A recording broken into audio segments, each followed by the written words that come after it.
நார்த்தாமலை நாரதகிரி என்று அழைக்கக்கூடிய இத்திருத்தலம் அன்னை முத்துமாரியம்மன் எழுந்தருளி அருள் பாலிக்கும் சக்தி வாய்ந்த ஒரு திருத்தலம். இக்கோவில் பற்றி பல்வேறு விதமான வரலாறுகள் சொல்லப்படுகிறது.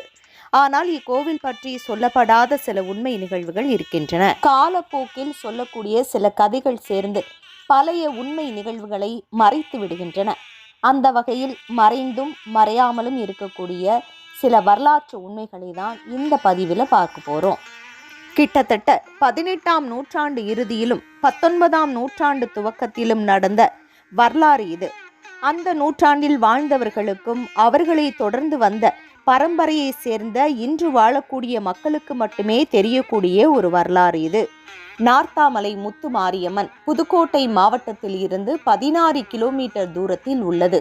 இந்த பகுதியில் ஒரு குருக்கள் அக்காலத்தில் வாழ்ந்து வந்து நார்த்தாமலையில் இருந்து 6 கிலோமீட்டர் தூரத்தில் உள்ள கோவிலூர் என்னும் ஊரில் முருகன் கோவிலில் அர்ச்சகராக இருந்து வந்தார். தினசரி பூஜைகள் செய்வதற்காக இவ்வூரில் இருந்து கோவிலூருக்கு நடந்தே சென்று வந்தார். சில நாட்கள் தாமதம் காரணமாக பூஜையில் இடையூறுகளும் ஏற்பட்டு வந்தன.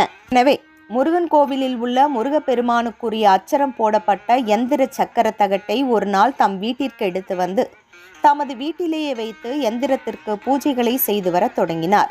எழுகின்ற நாட்களில் கோவிலூர் சென்று முருகன் ஆலயத்தில் தீபமேற்றி பூஜைகள் செய்து வந்தார். இந்த நிலையில்தான் நார்த்தாமலைக்கு அருகில் உள்ள கீழக்குறிச்சி என்ற கிராமத்தில் விவசாயி ஒருவர் உழும்பொழுது அம்மன் சிலை ஒன்று கிடைத்தது. சிலையை எடுத்த விவசாயி அதனை ஒரு வண்டியில் ஏற்றி கிராமத்தில் உள்ள ஒரு வேப்ப மரத்தடியில் இறக்கி வைத்துவிட்டு மேற்கொண்டு என்ன செய்வது என்று தெரியாமல் கிளம்பிவிட்டார்.